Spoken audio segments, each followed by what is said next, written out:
اللہ تعالیٰ فرماتے ہیں کہ جو شخص بیت اللہ تک پہنچنے کی استطاعت رکھتا ہو، قدرت رکھتا ہو، تو اس پر ضروری ہے کہ وہ اللہ کے گھر کا جو ہے وہ حج کرے. جس پر فرض ہے، اب حج کا اگر وہ انکار کرے، کفر کا لفظ استعمال فرمایا، تو اب اگر یہ ہے کہ خدا نہ خواستہ کوئی حج کی فرضیت کا انکار کرے تو وہ تو دائرہ اسلام سے ہی خارج ہو جائے گا. کہ جن پر حج فرض ہے اور کوئی ایسا معقول عذر بھی نہیں ہے پھر بھی وہ حج پر نہیں جا رہے، تو وہ جو ہے وہ کافروں والا کام کر رہے ہیں. مفتی صاحب، حج جیسے کہ ایک بدنی عبادت بھی ہے، مالی عبادت بھی ہے، تو اس کی دوسری عبادات سے خصوصیت کیا ہے؟ اسی وجہ سے علماء فرماتے ہیں کہ چونکہ یہ مشقت سے پر ایک عبادت ہے،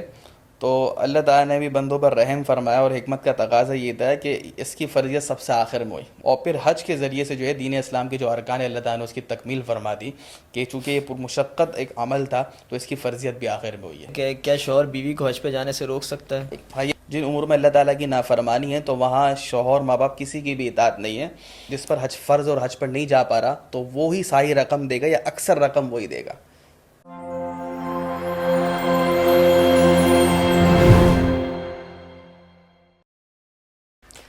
بسم اللہ الرحمن الرحیم. محترم ناظرین کرام، جیسا کہ آپ کو معلوم ہے، الرحمان اکیڈمی ہر ہفتے آپ کے لیے مختلف مسائل کے حل کے لیے مختلف مفتیان کرام کے ساتھ آپ کے سامنے لے کر آتی ہے، جو کہ آپ کے بھیجے گئے مختلف سوالات کے جوابات دیتے ہیں. آج کی نشست میں ہمارے ساتھ موجود ہیں مفتی حارث محمود صاحب. السلام علیکم ورحمۃ اللہ وبرکاتہ. وعلیکم السلام ورحمۃ اللہ وبرکاتہ. جیسا کہ آپ کو معلوم ہے کہ حج کا موسم قریب آ رہا ہے اور حج کی درخواستیں جمع ہونی شروع ہو گئی ہیں، تو سب سے پہلے مفتی صاحب سے ہم کچھ سوالات کرتے ہیں حج کے متعلق. مفتی صاحب، سب سے پہلے تو آپ حج کی فرضیت قرآن و سنت کی روشنی میں بیان فرمائیں. بسم اللہ الرحمن الرحیم. نحمدہ ونصلی ونسلم علی رسولہ الکریم، اما بعد. دیکھیں، دین اسلام کے جو بنیادی ارکان ہیں کلمہ طیبہ کے بعد، وہ نماز، روزہ، زکوٰۃ اور اس کے بعد حج. اور تو حج کی فرضیت بھی جو ہے وہ سب سے آخر میں ہوئی ہے، اور سن 9 ہجری میں جو ہے وہ حج کی فرضیت ہوئی ہے. اور اس کے اگلے سال جو ہے وہ حضور اکرم صلی اللہ علیہ وسلم نے جو ہے صحابہ کرام کی ایک بڑی جماعت کے ساتھ جو ہے خود حج پہ تشریف لے گئے. اور حج کی فرضیت سے متعلق بنیادی طور پر قرآن کریم کی جو ہے سورہ آل عمران کی آیت ہے، آیت نمبر 97، وَلِلَّهِ عَلَى النَّاسِ حِجُّ الْبَيْتِ مَنِ اسْتَطَاعَ إِلَيْهِ سَبِيلًا. اللہ تعالیٰ فرماتے ہیں کہ جو شخص بیت اللہ تک پہنچنے کی استطاعت رکھتا ہو، قدرت رکھتا ہو، تو اس پر ضروری ہے کہ وہ اللہ کے گھر کا جو ہے وہ حج کرے. اب یہاں پر یہ ہے کہ اس طریقے سے علماء نے استدلال کیا کہ علی الناس، اب عربی کے اندر علی جو آتا ہے وہ الزام کے لیے آتا ہے کہ یہ بات لوگوں پر لازم ہے. تو اس سے علماء نے استدلال کیا کہ حج کی فرضیت ثابت ہوتی ہے. اور اس سے واضح بات یہ کہ آگے اللہ نے فرمایا وَمَن كَفَرَ فَإِنَّ اللَّهَ غَنِيٌّ عَنِ الْعَالَمِينَ، یعنی کہ جو حج جس پر فرض ہے، اب حج کا اگر وہ انکار کرے، کفر کا لفظ استعمال فرمایا، تو اب اگر یہ ہے کہ خدا نہ خواستہ کوئی حج کی فرضیت کا انکار کرے تو وہ تو دائرہ اسلام سے ہی خارج ہو جائے گا، کیونکہ وہ قرآن کا انکار کر رہا ہے. لیکن جیسے عام طور پہ مسلمان ہوتے ہیں وہ حج کی فرضیت کا انکار نہیں کرتے بلکہ اس کا اقرار کرتے، اس کو مانتے، لیکن سستی گائلی کی وجہ سے نہیں جا رہے، نادانی کی وجہ سے نہیں جا رہے، تو ظاہر سی بات ہے کہ ان کو یہ کفر عملی قرار دیا کہ اتنی سخت ناراضگی کا اظہار فرمایا کہ قرآن و سنت میں اصل میں بعض گناہوں کی شدت اتنی ہے کہ گناہوں کی شدت کی وجہ سے اس کے اوپر کفر کا لفظ بولا گیا. تو یہاں بھی اللہ تعالیٰ نے ناراضگی کا اظہار فرمایا کہ جن پر حج فرض ہے اور کوئی ایسا معقول عذر بھی نہیں ہے پھر بھی وہ حج پر نہیں جا رہے، تو وہ جو ہے وہ کافروں والا کام کر رہے ہیں. تو لہٰذا اس سے جو حج کی فرضیت ثابت ہوتی ہے. اور احادیث مبارکہ میں بھی آپ دیکھیں تو ترمذی شریف میں حضرت علی رضی اللہ عنہ کی روایت ہے کہ رسول اللہ صلی اللہ علیہ وسلم نے فرمایا کہ جس شخص کے پاس جو ہے وہ حج پر جانے کے لیے زیادہ راہ بھی ہو، اتنی رقم ہو کہ وہ حج پہ جا سکتا ہے، سواری بھی میسر ہو، اور پھر بھی وہ حج پر نہیں جاتا، تو آپ نے فرمایا کہ اب چاہے وہ یہودی ہو کے مرے یا نصرانی ہو کے مرے، اللہ تعالیٰ کو اس کی کوئی پرواہ نہیں. مسلم شریف میں بھی ایک حدیث میں اللہ کے رسول نے فرمایا کہ اے لوگوں، تمہارے اوپر جو ہے اللہ تعالیٰ نے حج فرض کیا ہے، لہذا حج کرو. تو یہ ساری آیات قرآن کریم اور احادیث مبارکہ سے واضح ہوتا ہے کہ حج جو ہے وہ فرض ہے، جس طرح نماز روزہ فرض ہے. اور ایک بنیادی روایت اس بارے میں کہ بنی الاسلام علی خمس، کہ اسلام کی بنیاد 5 چیزوں پر، جیسے میں نے عرض کیا ہے. تو کلمہ شہادت کے اقرار کے بعد وہ 4 جو ہے فرائض ہیں بنیادی طور پر جن کو ارکان اسلام کہا جاتا ہے، اس میں نماز ہے، روزہ ہے، زکوٰۃ اور پھر حج ہے. مفتی صاحب، حج جیسے کہ ایک بدنی عبادت بھی ہے، مالی عبادت بھی ہے، تو اس کی دوسری عبادات سے خصوصیت کیا ہے؟ بہت اچھا سوال یہ کہ دیکھیں، یہ اگر آپ دیکھیں ارکان اسلام میں تو نماز سب سے افضل عبادت ہے، روزہ ہے، رمضان کے روزے ہیں، تو یہ بدنی عبادات میں سے. یعنی کہ انسان جو ہے اپنے آپ کو تھکاتا ہے، اپنی جسمانی توانائی جو ہے وہ اللہ تعالیٰ کے لیے خرچ کرتا ہے، اپنی محبت کا اظہار کرتا ہے. پھر اس کے علاوہ جو زکوٰۃ ہے وہ خالص مالی عبادت ہے، لیکن حج ایسا عظیم فریضہ ہے کہ اس میں دونوں چیزیں جمع ہو جاتی ہیں. اب آپ دیکھیں گورنمنٹ کا جو پیکیج آیا ہے، درخواستیں جمع ہو رہی ہیں 18 نومبر سے، تو تقریباً آپ 11 لاکھ روپے کا، تو بڑی رقم چاہیے اس کے لیے.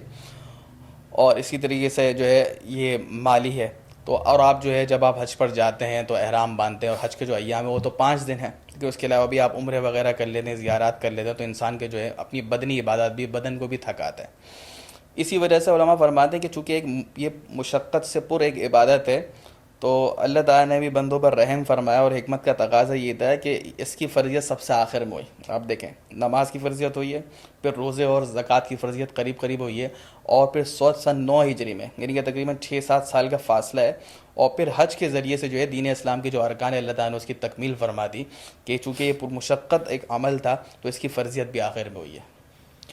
اب یہاں تک بات ہو گئی تو دیکھنے والوں کو یہ بھی سمجھا دیں کہ حج فرض کس وقت ہوتا ہے، اور کیا فرض ہونے کے فوراً بعد حج پہ جانا لازمی ہے؟ دیکھیں یہ جو سورہ آل عمران کی آیت نمبر 97 میں نے آپ کے سامنے پڑھی تھی، تو اسی میں اس کا جواب ہے کہ اللہ تعالیٰ نے فرمایا کہ جو بیت اللہ تک پہنچنے کی قدرت رکھتا ہے. اور رسول اللہ صلی اللہ علیہ وسلم نے جو استطاعت اور قدرت کی جو خود تشریح ہے، آپ نے فرمایا کہ 2 چیزیں. ایک یہ ہے کہ زیادہ راہ، یعنی کہ آج کے دور میں آپ یہ سمجھیں کہ علماء فرماتے ہیں کہ جن دنوں میں حج کی درخواستیں جمع ہو رہی ہیں، جیسے ابھی گورنمنٹ کی درخواستیں جمع ہونا شروع ہو گئی، تو آپ کے پاس اتنی رقم ہے کہ آپ جو ہے حج کے پیکیج کا جو خرچ ہے وہ آپ برداشت کر لیں گے.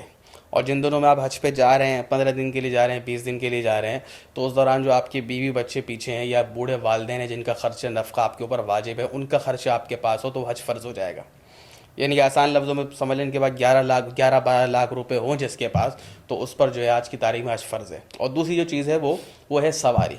اور اس کا تو اتنا عام طور پر مسئلہ نہیں ہوتا، البتہ کووڈ-19 کے دنوں میں آپ دیکھیں مسئلہ ہوا تھا کہ مخصوص انہوں نے مقرر کر دی ایک معمولی سے تعداد کے وہ حج پہ جا سکتے ہیں. تو اس دوران علماء نے یہ فتویٰ دیا تھا کہ اگر آپ کے پاس پیسہ ہے بھی لیکن جو ہے آپ نہیں جا سک رہے، تو چونکہ حج کی قدرت اور استطاعت میں دونوں چیزیں آ گئیں. لیکن الحمدللہ اب تو اللہ تعالیٰ نے اپنا کرم فرمایا، حالات بہتر ہو گئے. تو اب جو ہے جو قدرت کی تفسیر ہوگی وہ یہی ہوگی، جیسے میں نے عرض کیا کہ جب حج کی درخواستیں جمع ہو رہی ہیں تو آپ کے اوپر اگر اتنی رقم آپ کے پاس ہے تو آپ کی یہ ذمہ داری ہے کہ آپ جو ہے وہ رقم جو ہے وہ حج کے لیے اپلائی کریں اس کے لیے. سب اس کے ساتھ ایک سوال ہے، کیا فوراً حج پہ جانا ضروری ہے، اور باوجود قدرت کے اگر اس وقت حج پہ نہ جائے تو کیا حل ہو سکتا ہے اس کا؟ دیکھیں حج کی جو فرضیت ہے نا وہ علی الفور ہے، فوراً جانا ضروری ہے. یعنی کہ اب جیسے ابھی درخواستیں جمع ہو رہی ہیں تو اگر آپ کے پاس جو ہے جیسے میں نے عرض کیا کہ جن کا نفقہ آپ کے اوپر واجب ہے اس کو ہٹا کے اگر اتنی رقم موجود ہے تو علماء فرماتے ہیں کہ حج کی فرضیت میں جو ہے تاخیر کرنے کی اجازت نہیں ہے. اور آپ دیکھیں جتنے ارکان فرائض ہیں ان میں جو ہے وقت مقرر ہے. نماز فرض ہے تو اپنے وقت کے اوپر فرض ہے. روزہ آپ دیکھ لیں تو جب اللہ تعالیٰ نے آپ کو اتنی استطاعت اور قدرت دے دی تو اسی سال جو ہے وہ حج پہ جانا فرض ہو جائے گا، بشرطے کوئی معقول عذر نہ ہو. اور اس میں دیکھ لیں خصوصاً آج کل کے حالات میں یہ مسئلہ بڑا نازک ہے. کتنے لوگ ایسے ہیں کہ انہوں نے سستی قائلی سے کام لی کہ اس سال وہ حج پہ نہیں گئے، درخواست ہی انہوں نے جمع نہیں کروائی، کوشش نہیں کی، اور پھر اب دیکھیں آئندہ سالوں میں ہر سال حج کے ریٹ جو ہے وہ کافی بڑھ جاتے ہیں. تو علماء نے مسئلہ لکھا ہے کہ آپ پہ اگر حج فرض ہے اور آپ نے کوشش ہی نہیں کری، درخواست سرے سے جمع ہی نہیں کروائی، آپ کروا سکتے تھے. یا جیسے کہ بعض لوگ جیسے گورنمنٹ کی ایک مخصوص تعداد ہوتی ہے اس میں آپ کا نام نہیں آیا لیکن آپ پرائیویٹ سے جا سکتے تو اس کی بھی آپ کو قدرت تھی، آپ نہیں گئے، تو آپ کے اوپر یہ جو حج فرض ہو گیا تو اس کی فرضیت کبھی بھی ساقط نہیں ہوگی. یہاں تک کہ اگلے سال اگر آپ کے پاس جو ہے حج کے دنوں کے اندر اب اتنی رقم نہیں ہے کہ آپ حج پہ جا سکیں تب بھی وہ فرضیت ساقط نہیں ہوگی. لہٰذا جن کو اللہ تعالیٰ نے نوازا ہے تو وہ یہ بات سمجھ لیں کہ وہ اللہ تعالیٰ کا شکر ادا کریں کہ وہ نماز روزے زکوٰۃ کے ساتھ جو ہے وہ ان کے اوپر حج بھی فرض ہے. اور یہ ایک بڑی جو ہے سعادت کی بات ہوتی ہے کہ انسان جو ہے چاروں ارکان کے اوپر عمل کر لے، تو اس میں جو ہے وہ تاخیر کی اجازت نہیں ہے. صاحب جیسے کچھ خوش نصیب ابھی درخواست سے جمع کرا رہے ہیں تو جو حج پر جانے والے ہیں اسلامی تعلیمات کے مطابق ان کو کیا ہدایات ہیں؟ دیکھیں بنیادی طور پر جو ہدایات ہیں وہ آپ اس کو سمجھ لیں کہ 2-3 باتیں وہ ذہن میں رکھیں. سب سے بنیادی جو بات ہے کہ جب آپ حج پر جا رہے ہیں اور آپ الحمدللہ آپ کا نام بھی آ جائے تو جو ہے وہ سیکھ کر جائیں. دیکھیں جو حدیث میں فرمایا کہ طلب العلم فریضۃ علی کل مسلم، کہ علم حاصل کرنا ہر مسلمان پر فرض ہے. تو اس کی تشریح میں علماء نے فرمایا کہ جو فرائض میں اس کو ہے اس کا علم حاصل کرنا بھی فرض ہے. اب 5 وقت نماز فرض ہے تو اس کے بنیادی مسائل بھی آپ کو آنے چاہیے, تبھی تو آپ کی نماز صحیح ہوگی. اسی طریقے سے جو حضرات حج پہ جا رہے ہیں تو وہ سیکھ کے جائیں. رسول اللہ صلی اللہ علیہ وسلم حج کے دوران بار بار یہ فرما رہے تھے خذوا عنی مناسککم, کہ لوگوں مجھ سے حج کے مسائل سیکھ لو, مجھ سے حج کے احکام سیکھ لو. تو اس کی اتنی اہمیت ہے. اور دیکھیں جو پہلا حج ہے نا وہ فرض ہے, اس کے بعد آپ جتنے حج کریں گے وہ سعادت کی بات ہے, لیکن اس کا درجہ نفلی ہے. اس لیے پہلے حج کے اندر جو کمی رہ گئی وہ پھر بعد میں پوری نہیں ہوگی, یہ اس وجہ سے بڑا نازک ہے. تو جو جا رہے ہیں ان کے لیے اب سیکھنے کا کیا ہے, تو دیکھیں آپ پہلی بات ہے کہ ایسے گروپ کا جو ہے جان میں جانے کا اہتمام کریں کہ جس کے ساتھ ایک مستند عالم دین ہو, کوئی مفتی صاحب ہو جو حج کے مسائل پہ جن کی گرفت ہو. دوسرے نمبر پر آپ جانے سے پہلے 2-4 کلاسز ضرور لے لیں.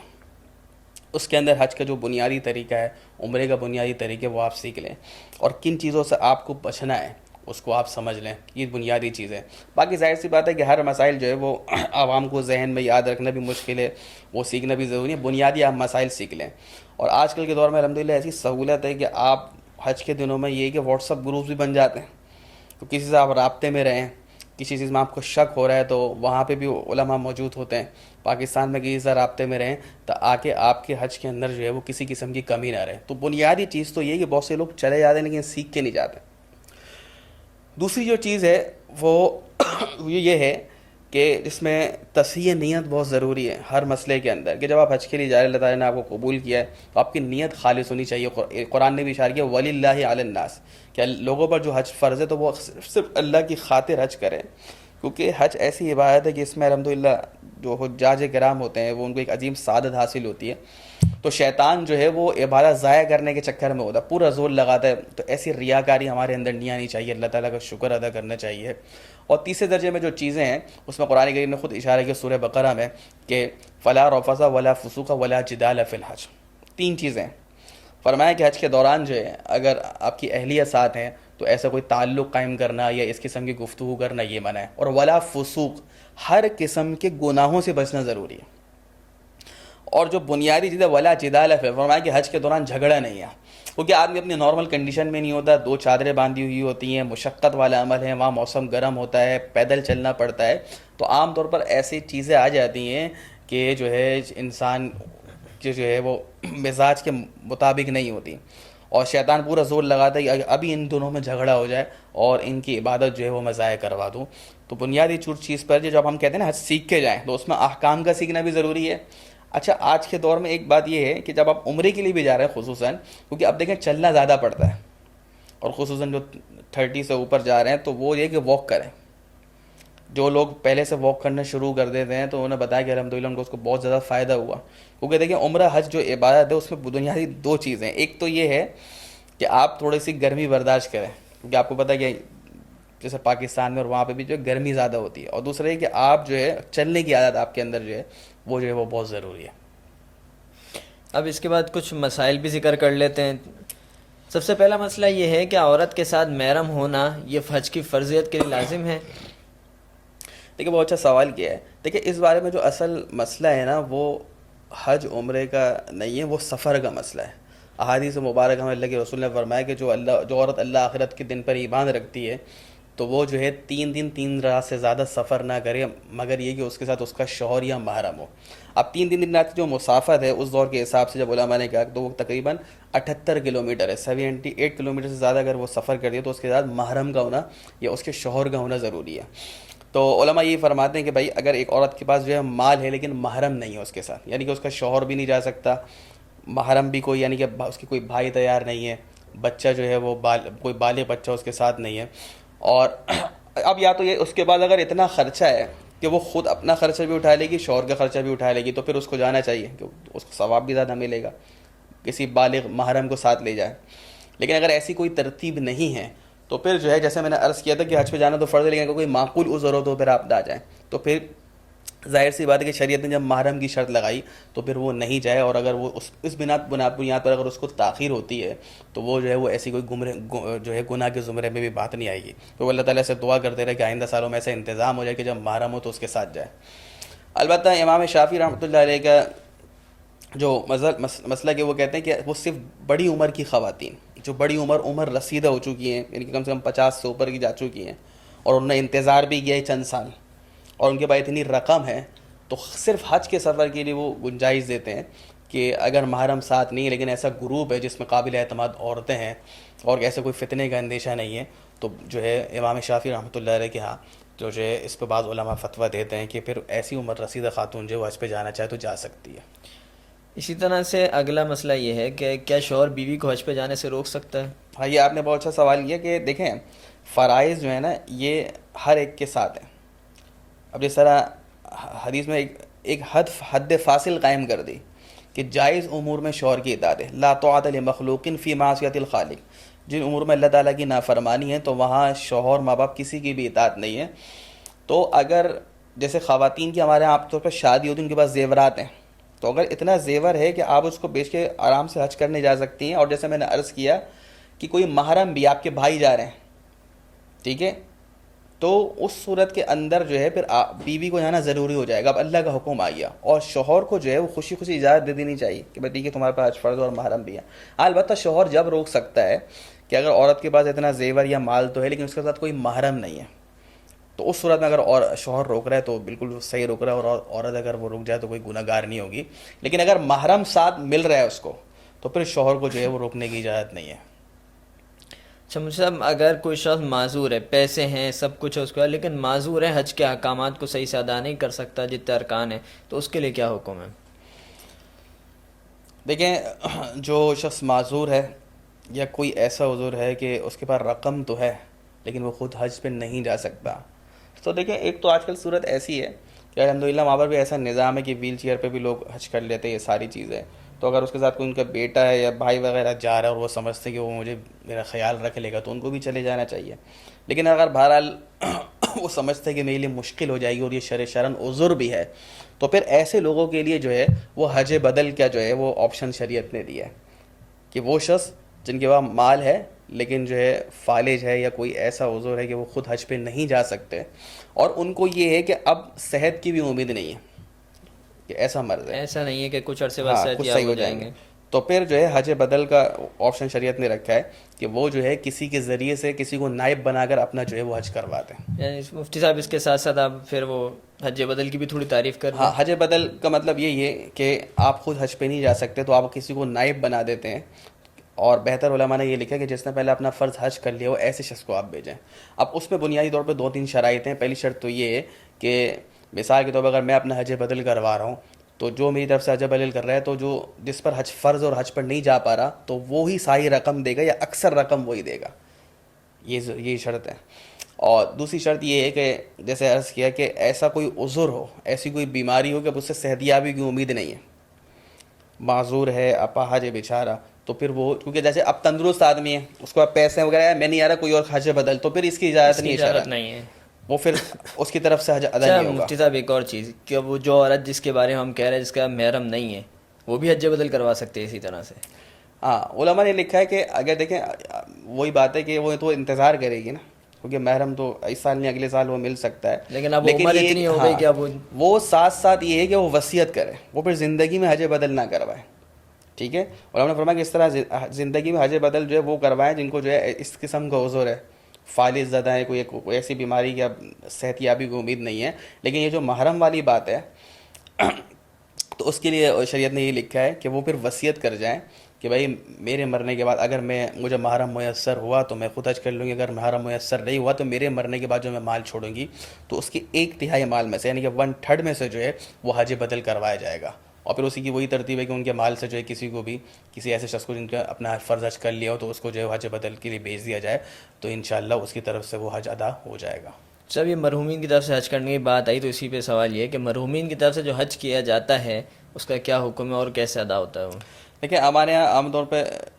جو اپنے والدین کی طرف سے لوگ کر رہے ہوتے ہیں کسی مرحوم کی طرف سے تو اس کو بھی حج بدل کا نام دے دیا جاتا ہے۔ تو دیکھیں حج بدل تو اس کا ہوتا ہے کہ جس پر حج فرض رہا ہو، ٹھیک ہے، اور وہ حج پر نہیں جا سکا اور اس نے وصیت کی ہو، اس کا مال بھی لگے، تو یہ ساری شرائط پائی جائیں گی تو وہ حج بدل کہلائے گا۔ لیکن تو اگر ایسی کوئی ان شرائط کے ساتھ آپ کسی جیسے مرحوم والد نے کہا دبے میں حج نہیں کر پا رہا میرے مال میں سے آپ حج کروا دیے گا تو پھر تو حج بدل ہے۔ لیکن اگر ایسی کوئی شرط نہیں جیسے والدین پر حج فرض تھا ہی نہیں